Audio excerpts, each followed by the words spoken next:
are joined here with General D.D. Bakshi at Gurugram University in Haryana for the launch of his new book on Operation Sindoor. So, could you please help us with a short introduction of your book?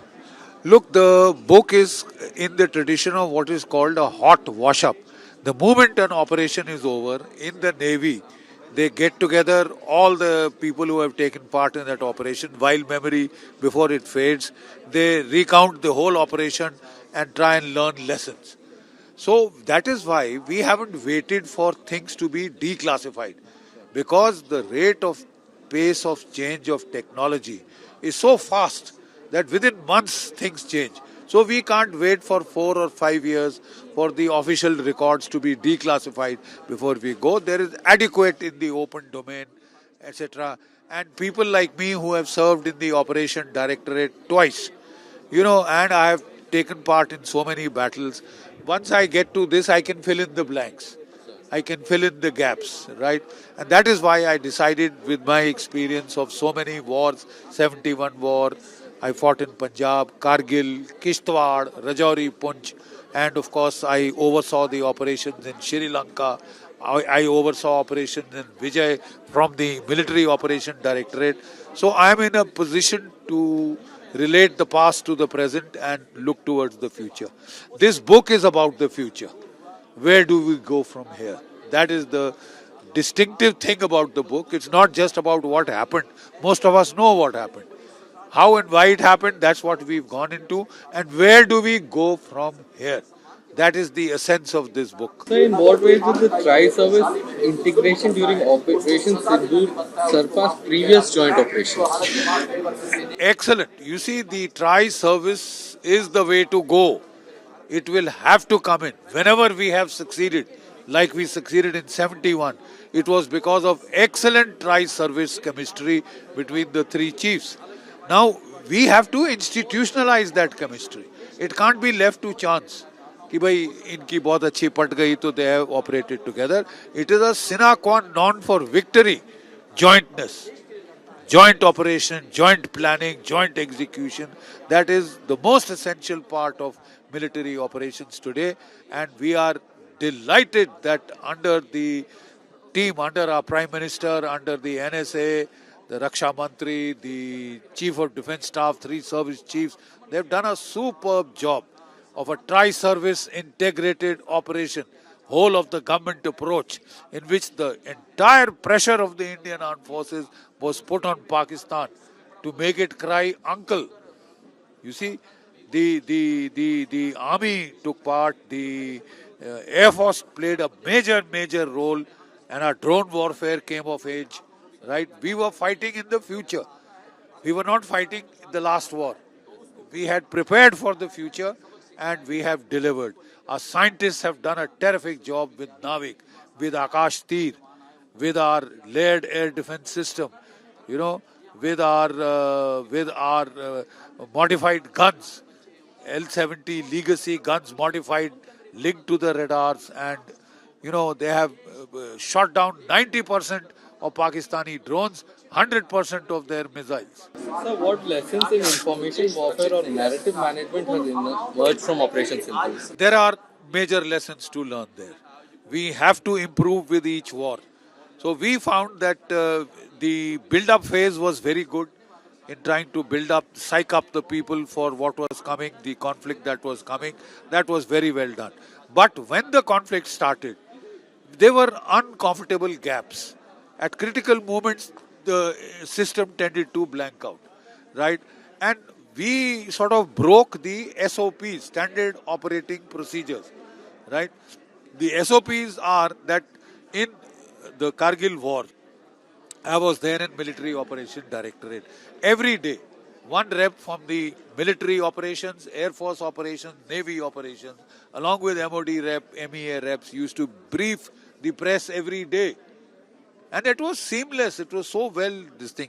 This time when we started, of course, the MEA was briefing in the start phase, and it was right because it was more diplomatic, it was more IWT, etc. But when the shooting war started, then the armed forces should have started the briefing. But we found the MEA briefing Now, however good the foreign secretary, he is not a domain expert as far as war is concerned. Therefore, we lost out the battle of narrative to start with, first 4 or 5 days. It's only when our DGMO started briefing that, the correct message started going out as far as the kinetic operations were concerned. As far as the kinetic operations were concerned. So there are a number of lessons to be learned. We must shape the narrative at the global level, regional level, national level, right? And they say that it is very essential not just to win the war in the ground, air, and the sea, but to win the battle of the narrative is even more important, right? And therefore, narrative building, we need to improve a lot from what we have learned. The final question, sir. What? How did India maintain escalation control under the nuclear overhang while striking terror targets? Excellent, excellent. You see, the biggest problem in South Asia was that since 1998, both countries had gone nuclear. You see, and previously in the Congress government regime, we were so worried about the nuclear overhang that we did nothing. We deterred ourselves into self-deterred ourselves into total impotence. What did we do after 26/11? Nothing. 2003 train bombing? Nothing. Attack on the parliament? Nothing. It's only when the present government came that it first fired a shot across the bow in 2016 with the surgical strikes. Worked for a year and two. Then again he started. Then we did 2019, the Balakot airstrike. Worked for 2 3 years. Then again he started. This time we have done it properly. We haven't, worried so much about the nuclear overhang. We've hit Pakistan and hard and deep and strong, right? Without getting unduly concerned about that the nuclear threshold is not so low in South Asia. And what we have clearly learnt is that we can deter with technological excellence of our air defenses. Almost 100% incoming missiles were shot down. 90% drones were shot down. No Pakistani aircraft cruise missile could penetrate. Right? So, can we stop? The thinking now is, can you stop Pakistan's nuclear reaction by defensive means and a combination of offensive means like hitting the nuclear weapon storage sites at Kirana Hills, Chagai Hills? That makes the nuclear overhang meaningless. And you can go in for decisive results like we achieved in 1971. Then there was no nuclear backdrop. Now we have to worry about a nuclear backdrop, but Operation Sindoor has possibly shown us the way ahead. How we can achieve decisive results even with a nuclear backdrop. Finally, sir, what lessons do we expect to receive from this book, sir? Oh, this book, you must read the book to draw the lesson.